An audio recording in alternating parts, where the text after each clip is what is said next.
اللہ کی یاد، لا الہ الا انت سبحانک انی کنت من الظالمین، سورۃ الانبیاء میں آیا، اور اللہ تعالیٰ نے فرمایا سورہ الصفات میں کہ اگر یونس اس دعا کے ساتھ ہمیں یاد نہ کرتا، ہائے ہائے، تو پھر اسی دن مچھلی کے پیٹ سے نکالا جاتا جس دن کے مردے نکالے جائیں گے، یعنی قیامت تک، یعنی وہ مچھلی یونس کی قبر بن جاتی اگر وہ یہ دعا نہ کرتا۔ اس سے کئی رزلٹ نکلے۔ ایک تو رزلٹ یہ نکلا کہ یہ دعا اللہ کو اتنی محبوب ہے کہ وہ اللہ جس کا جلال اتنا ہے کہ وہ اپنے پیغمبر کو بھی کہہ رہا ہے کہ تو نے قیامت والے دن ہی نکلنا تھا، کہ مجھے اتنا غصہ ہے تیرے اوپر، گناہ کے اوپر نہیں، لغزش کے اوپر، وہ غصہ بھی ٹھنڈا ہو گیا۔ اس لیے میں کہتا ہوں سب سے بیسٹ استغفار جو آئے ہیں ان میں سے ایک لا الہ الا انت سبحانک انی کنت من الظالمین ہے، اور جامعہ ترمذی میں حدیث ہے جو شخص بھی یونس کی دعا کے ساتھ اللہ کی طرف متوجہ ہوا اللہ اسے محروم نہیں لوٹائے گا۔ یہ اسماء اعظم میں سے ہے، اور قرآن میں بھی ہے کذالک ننجی المؤمنین، مومنین کو بھی ہم نجات دیں گے جو یہ یونس کی طرح دعا مانگے گا۔ یہ تو قرآن میں بھی ذکر ہے۔ اچھا اس کی دیکھیں ترجمہ کتنا پیارا ہے، لا الہ الا انت، کوئی معبود نہیں سوائے تیرے، سبحانک، اللہ تو غلطیوں سے پاک ہے، انی کنت من الظالمین، میں تو انسان ہوں نا، غلطیاں کروں گا۔ یار اس سے بہتر انداز ہو سکتا ہے کہ یا اللہ تو غلطی اس لیے نہیں کرتا کہ تو پاک ہے، تو پاک تو صرف تو ہے، مخلوق تو اس لیول پہ پاک ہو ہی نہیں سکتی، اس لیے ورنہ تو ہم مخلوق کو بھی سبحان پیغمبروں کے ساتھ بھی لگا رہے ہوتے ہیں۔ انسان جتنا بھی پرفیکٹ ہو پاک نہیں ہو سکتا۔ انبیاء کو اللہ نے گناہوں سے پاک کیا ہے، لغزشیں ان سے بھی ہوئی ہیں، حضرت آدم علیہ السلام سے لغزش ہوئی ہے، نوح علیہ السلام نے کافر بیٹے کے لیے دعا کی ہے، موسیٰ علیہ السلام سے بندہ مر گیا ہے، نبی علیہ السلام کی 4 لغزشیں قرآن میں ذکر ہوئی ہیں، غزوہ احد پہ بددعا نکل گئی تھی زبان سے، تو وہ سورہ آل عمران میں آیا کہ آپ کو کوئی اختیار نہیں ہے، آپ نے بددعا دی ہے، اللہ چاہے تو ان کو ہدایت دے، اور پھر اسی خالد ابن ولید کو ہدایت بھی مل گئی، اور اسی مبارک زبان سے جس سے بددعا ملی تھی سیف اللہ کا لقب بھی مل گیا۔ ٹھیک ہے، یہ سر اللہ کے اختیار ہے، پرفیکٹ صرف گاڈ ہے، اس کی کوئی مخلوق بھی پرفیکشن میں اس لیول پہ نہیں جا سکتی۔ مخلوق کی یہ اللہ کا نقص نہیں ہے بلکہ مخلوق کا نقص ہے کہ جو مخلوق ہوگا نا وہ پرفیکٹ نہیں ہو سکتا، جیسے خالق ہمیشہ سے ہے، مخلوق ہمیشہ سے ہو ہی نہیں سکتی۔ وہ کہتے ہیں نا، اکثر لوگ سوال کرتے ہیں کہ اللہ تعالیٰ اپنے ساتھ کا ایک اور خدا پیدا کر سکتا ہے؟ ہم کہتے ہیں یہ محال ہے، اس لیے کہ جو پیدا ہوگا وہ خدا ہوگا ہی نہیں، جو پیدا ہو گیا تو خدا کون ہے؟ لم یلد ولم یولد۔ ٹھیک ہو گیا، تو ذکر بھی کریں سر، اللہ کو یاد کریں، جھوم جھوم کے ہر جگہ ذکر کریں، کوئی پروٹوکول نہیں، نہ وضو نہ غسل، ذکر کے لیے کوئی پروٹوکول نہیں ہے، جب مرضی ذکر کریں، اللہ کو یاد کریں، اور اس کے لیے کپڑے پہننا ہونا بھی ضروری نہیں ہے۔ اکثر لوگ یہ سمجھتے ہیں کپڑے پہننا ضروری ہے، نہ، کوئی ضروری نہیں ہے۔ بعض اوقات بندہ وضو کے لیے اندر چلا جاتا ہے غسل کے لیے، یا غسل کرتے ہوئے تو لوگ بسم اللہ نہیں پڑھتے ہیں، کپڑے پہن کے پھر بسم اللہ پڑھتے ہیں۔ سر اللہ اور بندے کا کون سا پردہ ہے؟ ٹھیک ہے، آپ کر سکتے ہیں ذکر۔ اگلا سوال ہے، میں نے اپنی زندگی میں بہت شرک کیا ہے لیکن الحمدللہ اب توبہ کر چکا ہوں، لیکن اس کے باوجود یہی فکر دامن گیر رہتی ہے کہ شرک تو ناقابل معافی گناہ ہے، معلوم نہیں کہ میری توبہ قبول ہوگی بھی یا نہیں، مجھے بتائیں میں کیا کروں۔ آپ سب سے پہلے تو اس طرح کے خیالات سے توبہ کریں جو آپ کر رہے ہیں، ٹھیک ہے۔ اس کی وجہ یہ ہے کہ سورہ التوبہ کی آیت نمبر 70 میں اللہ تعالیٰ نے فرمایا کہ جو شخص توبہ کر لے سچے دل کے ساتھ، اور اس سے پہلے بڑے بڑے گناہوں کا ذکر ہوا ہے، ان میں سے ایک شرک بھی، بلکہ اب یہ کریٹیکل سوال ہے تو میں یہ آیت پڑھ کے بھی بتا دیتا ہوں۔ پارہ نمبر 19 کے اندر جا کے سورہ الفرقان کی آیت نمبر ہے یہ 70۔ اعوذ باللہ من الشیطان الرجیم، بسم اللہ الرحمن الرحیم۔ ہاں جی، یہ آ گیا، والذین لا يدعون مع اللہ الہا آخر، یعنی اللہ تعالیٰ اہل ایمان کی نشانی بتا رہا ہے کہ وہ ایسے لوگ ہیں کہ وہ اللہ کے ساتھ کسی اور کو الہ کے طور پر نہیں پکارتے، ولا يقتلون النفس التي حرم اللہ الا بالحق، اور کسی جان کو ناحق قتل نہیں کرتے۔ ہاں بفتوی شریعت والا معاملہ علیحدہ ہے، یعنی قتل کے بدلے قتل، وہ بھی گورنمنٹ کا جوڈیشری کا کام ہے، آپ نے خود نہیں کرنا۔ ولا یزنون، نہ زنا کرتے ہیں۔ ومن یفعل ذلک یلقى اثاما، جو کوئی یہ 3 گناہ کرے گا ان قریب ان کا عذاب چکھ لے گا۔ کون سے 3 بڑے گناہ گنوائے گئے ہیں؟ نمبر 1 اللہ کے ساتھ شرک، نمبر 2 قتل ناحق، اور نمبر 3 زنا۔ حتیٰ کہ بخاری مسلم میں ایک حدیث ہے کہ نبی علیہ السلام سے جب بڑے بڑے گناہوں کے بارے میں پوچھا گیا نا تو آپ نے یہی 3 گناہ گنوائے، اور پھر آپ نے کہا قرآن پڑھ کے دیکھو، یعنی نبی علیہ السلام بھی اپنی بات کی دلیل میں قرآن پیش کرتے ہیں، ماشاء اللہ تعالی۔ والذین لا يدعون مع اللہ الہا آخر ولا يقتلون النفس التي حرم اللہ الا بالحق ولا يزنون ومن يفعل ذلك يلقى أثاما يضاعف له العذاب يوم القيامة ويخلد فيه مهانا. جو یہ 3 گناہ کرے گا اس کے لیے عذاب دگنا کر دیا جائے گا قیامت میں، اور وہ ذلیل و خوار کر کے آگ میں یعنی جھونکا جائے گا. الا من تاب، ہاں اگر کوئی ان گناہوں سے توبہ کر لے. کون سے؟ نمبر 1 شرک، نمبر 2 قتل ناحق، اور نمبر 3 زنا. وآمن وعمل عملا صالحا، اور ایمان لے آئے، یعنی ایمان تو پہلے بھی ہوگا نہیں، صحیح والا ایمان، اور نیک عمل کرے. فاولئک یبدل اللہ سیئاتہم حسنات، تو پھر ایسے شخص کے گناہوں کو بھی اللہ تعالیٰ نیکیوں سے بدل دے گا. صرف معافی نہیں سر، جتنے بڑے بڑے گناہ تھے اسی لیول کی بڑی بڑی نیکیاں. وَكَانَ اللَّهُ غَفُورًا رَحِيمًا، اور اللہ تعالیٰ تو بخشنے والا مہربان ہے. وَمَن تَابَ وَعَمِلَ صَالِحًا، جو کوئی توبہ کرے اور نیک اعمال کرے، فَإِنَّهُ يَتُوبُ إِلَى اللَّهِ مَتَابًا، تو اللہ تعالیٰ کہتا ہے کہ میرے ذمے ہے اس کی توبہ کو قبول کرنا. یعنی اللہ تعالیٰ نے اپنے اوپر خود سے واجب کیا، حالانکہ اللہ تعالیٰ کسی چیز کا پابند نہیں ہے کہ جو میری طرف رجوع لائے گا میں اسے ضرور معاف کروں. تو اگر کسی شخص کو اس طرح کا وہم آتا ہے نا، اور یہ وہم اس لیے بھی آ رہا ہوتا ہے، بعض اوقات لوگ یعنی اس کا ترجمہ کرتے ہوئے بالکل لفظی ترجمہ کر رہے ہوتے ہیں. قرآن حکیم کی آیات چونکہ پورے کانٹیکسٹ کے ساتھ ہوتی ہیں، بیک گراؤنڈ میں آیات نازل ہوئی ہوتی ہیں، لہٰذا میں جب بھی ان آیات کا ترجمہ کرتا ہوں نا، جب اسپیسیفکلی شرک کو ایڈریس کر رہا ہوتا ہوں، میرا لیکچر نمبر ہے مسئلہ نمبر 3 دعا صرف اللہ ہی سے، اور سچ پیپر بھی ہے اس کے اوپر، تو ہم یہ ترجمہ جو ہے نا یہ آیت ان اللہ لا یغفر ان یشرک بہ، بے شک اللہ اس گناہ کو کبھی معاف نہیں کرے گا کہ کوئی شخص اللہ کے حضور قیامت والے دن اس حال میں پیش ہوا کہ اس نے دنیا میں شرک کیا ہوا، یعنی بغیر توبہ کے وہ مرا. وَيَغْفِرُ مَا دُونَ ذَلِكَ لِمَن یشاء، اور شرک کے علاوہ ہر گناہ معاف کر دے گا، وہ بھی اوپن لائسنس نہیں، جس کے لیے چاہے گا. یعنی جو شخص شرک سے توبہ کیے بغیر گیا نا، اس کی تو توبہ ہے ہی نہیں قیامت. ہاں دنیا میں کر گیا وہ معاملہ علیحدہ ہے، قیامت میں اللہ سے اس حال میں ملا کہ اس نے دنیا میں شرک کیا ہوا اور توبہ نہیں کی، تو اللہ تعالیٰ اس کا گناہ معاف نہیں. وَمَن يُشْرِكْ بِاللَّهِ فَقَدْ ضَلَّ ضَلَالًا بَعِيدًا، جو کوئی شرک کرتا ہے وہ گمراہی میں دور جا پڑا. وَلِعَوْذُ بِاللَّهِ تَعَالَى. دنیا میں تو میرے بھائی جامعہ ترمذی میں حدیث ہے، نبی علیہ السلام نے فرمایا موت کے غرغرے سے پہلے اللہ تعالیٰ توبہ قبول کرے. موت کے غرغرے سے مراد ہے نزع کا عالم طاری ہونے سے پہلے. جب کسی کو موت نظر آ گئی نا، اب وہ توبہ نہیں کر سکتا. تو قرآن حکیم میں ہے نا، فرعون جب ڈوبنے لگا تھا تو اس نے کیا کہا تھا، میں ہارون اور موسیٰ کے رب پر ایمان لاتا ہوں، بنی اسرائیل کے رب پہ. تو اللہ تعالیٰ نے کیا فرمایا تھا، الآن، اب لایا ایمان. حالانکہ ایمان تو لے آیا تھا، وہ غرغرہ تو وہ لے ہی رہا تھا نا، غوطہ تو کھا رہا تھا نا. تو موت کے غرغرے سے مراد ہے نزع کا عالم طاری ہونے سے پہلے. اور اس میں ایک پوائنٹ کئی دفعہ ہائی لائٹ کر چکا ہوں، یہاں پہ بھی کر دوں. اگر آپ کو کسی شخص کے بارے میں یہ پتا چل جائے نا کہ اس کو لا علاج بیماری لگ چکی اور وہ کچھ عرصے میں ایکسپائر ہو جائے گا، جیسے کینسر ہے، یعنی ہم نے یہ لرن کر لیا نا کہ کینسر جب 3rd سٹیج کے اوپر پہنچ جاتا ہے تو وہ انسان بچتا نہیں. جس شخص کو کینسر ہوا ہے، یا سپوز اس کے گردے فیل ہو گئے، یا دل بالکل ایج پہ پہنچ چکے، ایسے لوگوں کو یعنی پاکستان انڈیا میں تو لوگ چھپاتے ہیں کہ پہلے ہی نہ کہیں مر جائے. وہ سن کے کتنی حیران کن بات ہے کہ مسلمان جس کے لیے موت ایسٹ ہونی چاہیے، چلو کافر کو تو سمجھ آتا ہے، اس نے تو دنیا ہی کمائی ہے نا، مسلمان بھی یعنی مرنے سے پہلے مر جاتے ہیں موت کا سن کے. ایسا تو نہیں ہونا چاہیے اصولاً. اور یہ ٹانٹ اللہ نے قرآن پاک میں یہودیوں کو دی ہے سورہ جمعہ کے اندر، کہ کہتے ہیں نا اللہ کے بڑے چہیتے ہیں، ان کو کہو کہ تم موت کی تمنا کرو اگر تم سچے ہو. اگر تم اللہ کے چہیتے ہو تو پھر موت تو تمہارے لیے خوشخبری ہونی چاہیے، لائبلٹی نہیں ہونی چاہیے، ایسٹ ہونی چاہیے. اب یہی تان ہمیں بھی آ رہا ہے، مسلمان کی حالت نہیں ہونی چاہیے، اس کو موت کا پتہ چلے تو جناب وقت سے پہلے ہی مرنے کی کوشش کرے. تو لیکن آپ یورپ امریکہ میں اگر کسی کو بیماری ہو نا، اس کو بتا دیا جاتا ہے کہ سر پلان کر لیں 6 مہینے ہیں، اور 6 مہینے بھی ان کے پلان ہے، وہ 6 سال بھی ہو سکتے ہیں، 6 گھنٹے بھی ہو سکتے ہیں، وہ تو اللہ کی مرضی ہے، وہ ایک ایسٹیمیٹ بتاتے ہیں. یہاں پہ لوگ چھپا لیتے ہیں. اس کا نقصان یہ ہے کہ نہ وہ اپنی لائف کو یعنی کوئی وراثت کے پوائنٹ آف ویو سے مینج کر سکتا ہے، اور سب سے بڑھ کے اسے توبہ کی طرف آپ کو لانا چاہیے.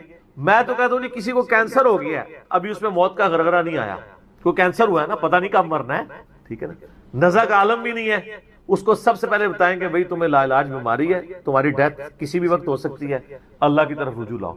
سر اس نے پوری زندگی بھی عیاشی کی تھی نا، وہ اپنی آخرت مینج کر سکتا، وہ تو خیر کر سکتا ہے، ہمیں بھی اپنی آخرت مینج کرنی چاہیے. روزانہ مرنے سے پہلے توبہ کرنی چاہیے. روزانہ ہم مرتے ہیں نا، صحیح بخاری میں حدیث ہے نا، نبی علیہ السلام رات کو سوتے ہوئے کیا دعا مانگتے تھے؟ اللہم باسمک اموت و احیا، میں تیرے نام پر مرتا اور جیتا ہوں، یعنی سوتا اور جاگتا ہوں، کیونکہ صحیح بخاری میں حدیث ہے موت جو ہے وہ نیند کی بہن ہے۔ اور جب آپ صبح اٹھتے ہیں تو وہ بھی صحیح بخاری میں دعا ہے، الحمدللہ الذی احیانا بعد ما اماتنا والیہ النشور، تمام تعریفیں اس اللہ کے لیے ہیں جس نے مجھے مرنے کے بعد زندہ کیا، یعنی موت کے بعد زندہ، اور میں نے پلٹ کے اس کی طرف جانا ہے۔ تو رات کو سونے سے پہلے توبہ کریں، اور سب سے بیسٹ توبہ تو وہ بخاری مسلم میں حدیث ہے، جس نے رات میں سورۃ البقرہ کی آخری 2 آیات پڑھ لی اسے ہر چیز سے کفایت کر جائیں گی۔ آمن الرسول بما انزل الیہ من ربہ والمؤمنون کل آمن باللہ وملائکتہ وکتبہ ورسلہ لا نفرق بین احد من رسلہ وقالوا سمعنا واطعنا غفرانک ربنا والیک المصیر لا یکلف اللہ نفسا الا وسعها آنورڈ۔ اس میں تجدید ایمان بھی ہے، اللہ پر ایمان، کتابوں پر، فرشتوں پر، اس کے بعد دعائیں ہیں، ربنا لا تؤاخذنا ان نسینا واخطانا، اس کے اندر توبہ شامل ہے۔ سب سے بیسٹ تجدید ایمان جو ہے سورہ بقرہ کی آخری 2 آیات ہیں، اور یہ ہمارے وظیفے میں ہم نے بلو کارڈ کے اوپر بھی لکھا ہے کہ نبی علیہ السلام نے فرمایا، اور یہ حدیث بخاری مسلم دونوں میں، جو شخص رات کو سونے سے پہلے سورۃ البقرہ کی آخری 2 آیات پڑھ لے، اس میں جو کچھ اللہ سے مانگا ہے وہ اس کو دے دیا جائے گا، یہ بھی الفاظ ہے۔ تو اس میں کیا کچھ مانگا ہوا ہے؟ تو تجدید ایمان۔ پھر صحیح بخاری میں حدیث ہے کہ نبی علیہ السلام فرمایا جو صبح یقین کے ساتھ ایک دفعہ پڑھ لے سید الاستغفار، اور شام سے پہلے اگر مر گیا سیدھا جنت میں جائے گا، اور اگر شام کو پڑھ لیا پورے یقین کے ساتھ، یقین سے مراد ہے کہ باقی توبہ کا اس کا ارادہ ہوا، صبح سے پہلے مر گیا سیدھا جنت۔ اللہم انت ربی لا الہ الا انت خلقتنی وانا عبدک وانا علی عہدک ووعدک ما استطعت اعوذ بک من شر ما صنعت ابوء لک بنعمتک علی وابوء بذنبی فاغفر لی فانہ لا یغفر الذنوب الا انت۔ یہ سید الاستغفار ہے۔ تو یہ وہ ہے توبہ جو روزانہ کرنی چاہیے، نزا سے پہلے یعنی صبح بھی پڑھے شام کو پڑھے۔ بلکہ مسند البزار میں صحیح سند کے ساتھ ہے کہ نبی صلی اللہ علیہ وآلہ وسلم ہر فرض نماز کے بعد بھی سید الاستغفار پڑھتے ہیں، ہر فرض نماز کے بعد۔ ایک تو ہم پڑھتے ہیں نا اللہ اکبر استغفر اللہ استغفر اللہ استغفر اللہ اللہم انت السلام منک السلام تبارک یا ذا الجلال والاکرام، اس کے بعد آپ سید الاستغفار آیت الکرسی بھی پڑھیں، آیت الکرسی کے بارے میں بھی آیا ہے سنن نسائی الکبریٰ کے اندر صحیح سند کے ساتھ، ہم نے گرین کارڈ میں ڈالا ہے کہ جو شخص آیت الکرسی فرض نماز کے فوراً بعد پڑھے گا مرتے ہی جنت میں جائے گا، لیکن نماز پڑھے گا، خالی آیت الکرسی نہیں، نماز کے فوراً بعد، تو نماز بھی اس کو پڑھنی چاہیے۔ تو اس طرح یعنی تجدید ایمان والا یہ معاملہ بھی کرنا چاہیے، اور یہ وہمی نہیں بننا چاہیے کہ اللہ تعالیٰ معاف نہیں کرے گا۔ صحیح بخاری اور مسلم دونوں میں حدیث ہے کہ میں اپنے بندے کے گمان کے قریب ہوں، جو بندہ میرے لیے گمان کرتا ہے میں ویسا ہوں اس کے۔ جو شخص یہ کہتا ہے اللہ مجھے معاف نہیں کرے گا تو اس کو واقعی اللہ معاف نہیں، اور جو کہے گا کہ اللہ تعالیٰ مجھے معاف کر دے گا اسے اللہ معاف کر دے گا۔ تو انشاءاللہ تعالیٰ یہ کبھی ایسا نہیں کرنا چاہیے اللہ تعالیٰ سے نا امیدی والا معاملہ۔ آپ اپنے رب کے وعدوں پر، نبی صلی اللہ علیہ وسلم کے وعدوں پر یقین رکھیں کہ جس شخص نے سچے دل سے توبہ کی ہے اس کی نہ صرف توبہ قبول ہوگی سورۃ الفرقان آیت نمبر 70 کے تحت، بلکہ اس کے گناہوں کو بھی نیکیوں سے بدل دیا جائے گا۔ تو اللہ تعالیٰ رجوع لانے والوں کو پسند فرماتا ہے، بار بار رجوع لاتے رہنا چاہیے، اللہ تعالیٰ سے اپنے آپ کو آزاد نہیں کرنا چاہیے، نیکی کی ہو یا نہ کی ہو، گناہ کیا ہو یا نہیں کیا، یہ علیحدہ سے بات ہے۔ نبی علیہ السلام سے بڑھ کر کون نیک ہو سکتا ہے؟ صحیح بخاری میں حدیث ہے کہ میں بھی روزانہ 70 سے زیادہ دفعہ اپنے رب کی طرف استغفار لے کے آتا ہوں، استغفر اللہ و اتوب الیہ، نبی علیہ السلام۔ اور یہ 70 کا عدد آپ نے کثرت کے لیے بولا ہے، عربی میں 70 کا مطلب 70 ڈیجٹ نہیں ہوتا، 70 کا مطلب 1000 دفعہ بھی ہو سکتا ہے، 10,000 دفعہ بھی ہو سکتا ہے، 100 دفعہ بھی ہو سکتا ہے، کثرت کے لیے بولا جاتا ہے۔ تو استغفار تو بندے کی ضرورت ہے، یہ اللہ سے ایک نیکی ہے، اور ہر چیز کے ساتھ استغفار اٹیچ ہے۔ آپ دیکھیں کہ محفل سے اٹھنے کی جو دعا ہے اس میں استغفار ہے، سبحانک اللہم و بحمدک اشہد ان لا الہ الا انت استغفرک و اتوب الیک، سنن نسائی میں حدیث ہے۔ پھر سنن نسائی الکبریٰ میں حدیث ہے کہ نبی علیہ السلام وضو کے بعد بھی یہ دعا پڑھتے تھے، سبحانک اللہم و بحمدک اشہد ان لا الہ الا انت استغفرک و اتوب الیک، اور فرمایا یہ پڑھ لو تو یہ اللہ تعالیٰ قیامت کے دن تک کے لیے اس کو سنبھال کے رکھ دے گا، تمہیں اس کے عوض نیکیاں ملیں گی، ٹھیک ہے نا۔ تو رجوع اللہ، استغفار، ہر وقت اللہ کی طرف رجوع لاتے رہنا۔ اور سب سے بیسٹ یہ ہے کہ نماز کے تشہد کی آخری جو دعائیں والا پورشن ہے نا اس میں استغفار مانگیں، کیونکہ صحیح بخاری میں حدیث ہے جب درود شریف تشہد میں پڑھ چکو اس کے بعد جو چاہو اپنے رب سے مانگو، سجدوں میں بھی مانگیں۔ صحیح مسلم میں حدیث ہے سجدے میں انسان اپنے رب کے سب سے زیادہ قریب ہوتا ہے، تم خوب رب سے دعائیں مانگا کرو، اور نبی علیہ السلام نے دعا بھی سکھا دی۔ بخاری اور مسلم دونوں میں ہے کہ نبی علیہ السلام رکوع اور سجدے میں پڑھتے تھے سبحانک اللہم و بحمدک اللہم اغفر لی، یہ ہمارے وہ اذکار میں لکھا نا سبحانک اللہم و بحمدک اللہم اغفر لی، تو اس میں دعا ہی ہے. پھر 2 سجدوں کے درمیان میں رب اغفر لی رب اغفر لی ہے. سر استغفار تو ہر جگہ ہی چل رہا ہوتا ہے. تو اللہ کی طرف رجوع لائیں اور اللہ سے امید رکھیں.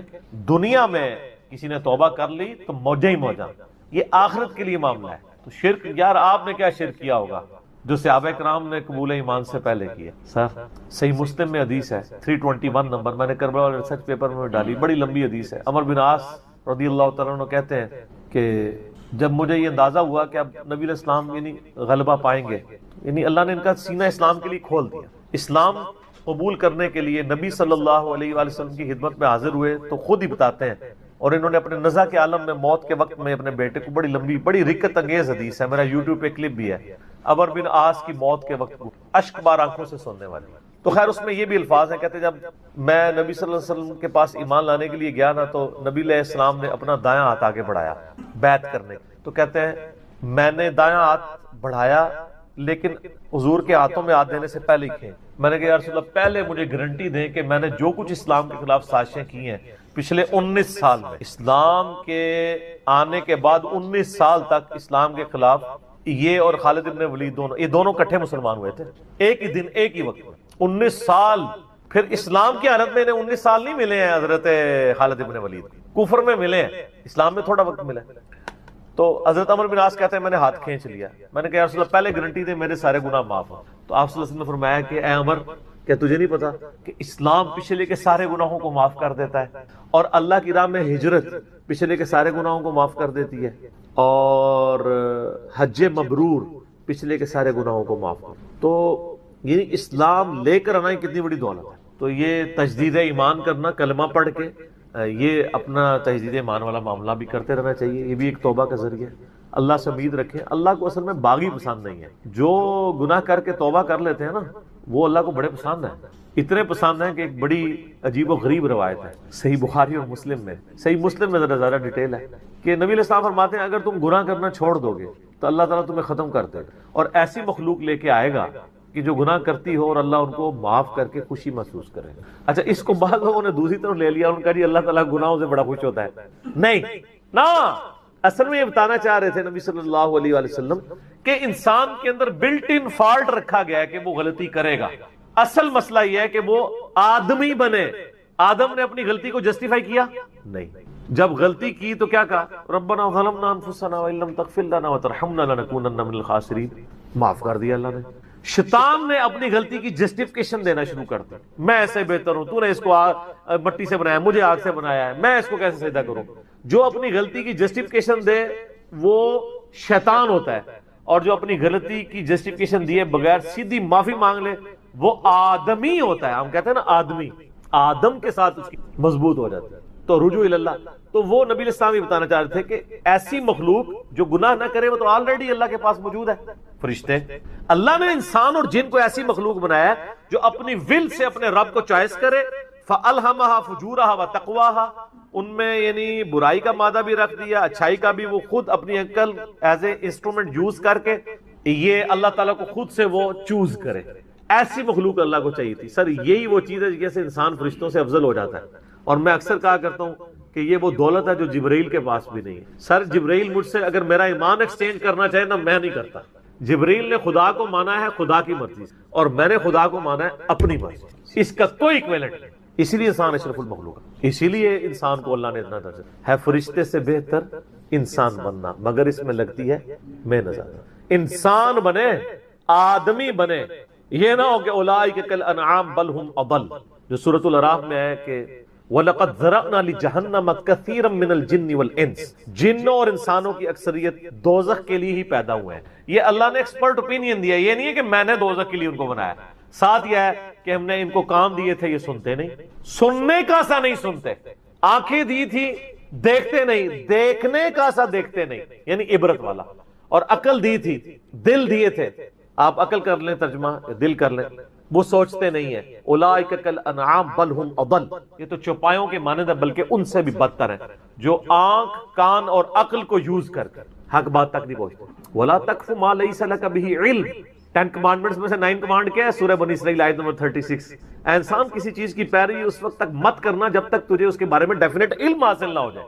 ان السمع والبصر والفؤاد کل اولئک کان عنہ مسئولا، بے شک کان، آنکھیں اور عقل ان کے بارے میں پوچھا جائے گا، تم نے ان کو یوز کر کے حق بات تک پہنچنے کی کوشش کیوں نہیں کی ہے؟ اچھا ہم کوشش ماشاءاللہ کر رہے ہیں لیکن دنیا میں حق بات تک پہنچنے کی۔ میں آپ سے ایک چھوٹا سا سوال کرتا ہوں، آپ موٹر بائک پہ جا رہے ہو، دن کے وقت آپ نے ہیڈ لائٹ کھولی ہوئی ہو، سامنے سے آپ کو کوئی یوں اشارہ کرے تو آپ اسے گالی سمجھیں گے؟ فوراً ہیڈ لائٹ آف کریں گے۔ لیکن معذرت کے ساتھ آپ کوئی دینی غلطی کر رہے ہو اور آپ کو کوئی ہائی لائٹ کرے تو آپ اس دینی غلطی کے ہائی لائٹ ہونے کو اسی اشاری کی طرح سمجھیں گے یا آگے سے اس کو پڑھ دیں گے؟ جہاں تو یہی ہوتا ہے، پڑھ دیتے ہیں۔ اسی لیے اکثر لوگ بتانا ہی چھوڑ گئے ہیں، وہ کہتے ہیں یار کہ دسیو کتنے بوڑھے ہو چکے ہیں، وضو کرنے کا طریقہ نہیں، یہاں تک صرف بازو اوپر کیا ہوتا ہے، ان کو پتہ نہیں کہ کون سمیت دھونا ہے، سال لوگ دیکھ رہے ہوتے ہیں، کہتے ہیں یار چھوڑ۔ حالانکہ وہی بندہ اس وقت گڑھے میں گرنے لگے نا تو کتنے لوگ اس کو پکڑانے کے لیے آ جائیں گے، کیونکہ وہ فزیکلی نظر آ رہا ہوگا نا۔ آخرت کا گڑھا نظر نہیں آ رہا نا، انسان کہتا ہے خیر ہے۔ یہی ہمدردی ہماری آخرت کے پوائنٹ آف ویو سے بھی ہونا، اور یہی حوصلہ ہمیں سننے کے اعتبار سے بھی ہونا چاہیے۔ میں اکثر کہتا ہوں کہ دنیا میں اگر آپ کو گالی دے کے بھی آپ کے دنیا کے نفع کی کوئی بات کرے نا، فلانا ٹنگیا تو اتنے بیٹھے ہیں، ادھر تو اناؤنسمنٹ ہوئی ہے کہ جناب جو اپنا شناختی کارڈ لے کے آ جائے تو اس کو راشن فری مل رہا ہے، تو آپ کو اس دوست کی گالی یاد آئے گی کہ یار بڑی مہربانی، بعد میں بھی آ کے بھی شکریہ ادا کریں گے۔ لیکن وہی دوست آپ کو پیار محبت سے بات سمجھائے کہ یار یہ تم غلط کر رہے ہو، آپ اس کو کتے کی طرح پڑ جاتے ہیں، اور کوئی نہیں تو کہتے ہیں اس کو تمیز ہی نہیں بات کرنے کی۔ دنیاوی طور پہ وہ گالی نکال کے بھی دنیاوی فائدے کی بات کرے تو آپ تمیز کو نہیں دیکھتے، اور آپ کے آخرت کے فائدے کی بات وہ لجاجت سے بھی کرے تو آپ کہتے ہیں تمیز سے نہیں بات کر رہا۔ اصل میں آپ نے خود کبوتر کی طرح آنکھیں بند کی ہوئی ہیں، بلی کو غائب کرنا چاہتے ہیں لیکن بلی غائب نہیں ہوگی، تھوڑی دیر بعد آپ کی گردن مروڑ لے، بولے اعوذ باللہ تعالیٰ۔ یعنی یہ ایک انسان کے اوپر ایک موت کی تلوار تو لٹک رہی ہے، ٹھیک ہو گیا؟ تو ان کو کہ بے فکر ہے، توبہ قبول ہے انشاءاللہ تعالی۔ اگلا سوال، کیا فرض نماز کے بعد 3 بار استغفر اللہ کے بعد ایک دفعہ سید الاستغفار بھی پڑھ سکتے ہیں؟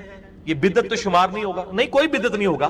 صحیح مسلم میں حدیث ہے کہ نبی علیہ السلام فرض نماز کے بعد 3 دفعہ استغفر اللہ پڑھتے تھے اور پھر ایک دفعہ پڑھتے تھے اللہم انت السلام و منک السلام تبارکت یا ذا الجلال والاکرام۔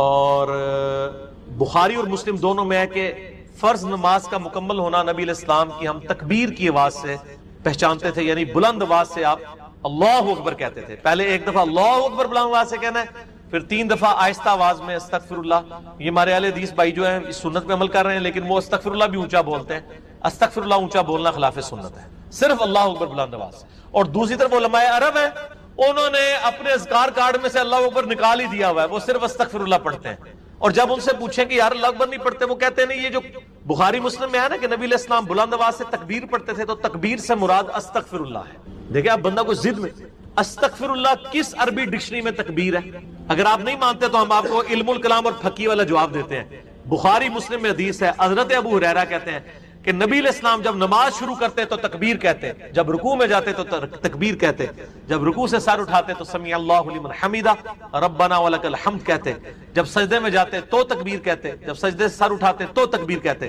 تو کیا وہ استغفر اللہ کہتے تھے؟ کہتے نہیں، وہ اللہ اکبر ہی ہوتا تھا۔